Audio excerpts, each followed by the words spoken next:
Une embarcation qui prend feu et qui chavire, des passagers engloutis par les flots, ça n'est malheureusement pas La télévision, cette boîte magique qui nous divertit et nous informe. Depuis quelques semaines, la boîte magique nous porte des vagues. Elle nous conte une histoire triste quelquefois, tragique bien souvent. Ah, l'Italie et ses belles plages. Qui l'aurait cru? Qui aurait cru que c'est Lampedusa qui serait le théâtre de ce spectacle de désolation? 3 octobre 2013, une embarcation transportant environ 500 migrants clandestins africains fait naufrage près de Lampedusa. 13 octobre 2013, la mort en mer de 34 nouveaux migrants. 9 novembre 2013, pour la première fois, les enquêteurs italiens sont parvenus à arrêter un des organisateurs présumés des voyages illégaux de migrants vers l'Europe. Derrière chaque traversée, chaque naufrage, c'est des femmes et des hommes, mais aussi des enfants qui ont laissé toute une vie derrière. En France, les populations d'immigrés viennent bien souvent d'un pays, le Mali. Pourtant, d'après l'Institut national de la statistique et des études économiques en 2008, le Mali arrive seulement au 17e rang des États d'immigration en direction de la France. Le Mali, une ancienne colonie de la France. Près de 14 millions d'habitants, un pays grand comme 2,5 fois la France.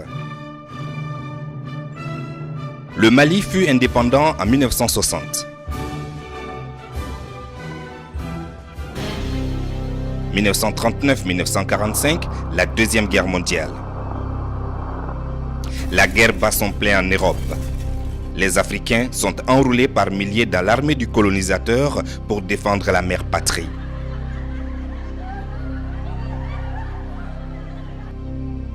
Pendant que les Allemands sont aux portes de Paris, l'or de la Banque de France est rapidement acheminé au Sénégal, puis en plein cœur de la première région du Mali actuel.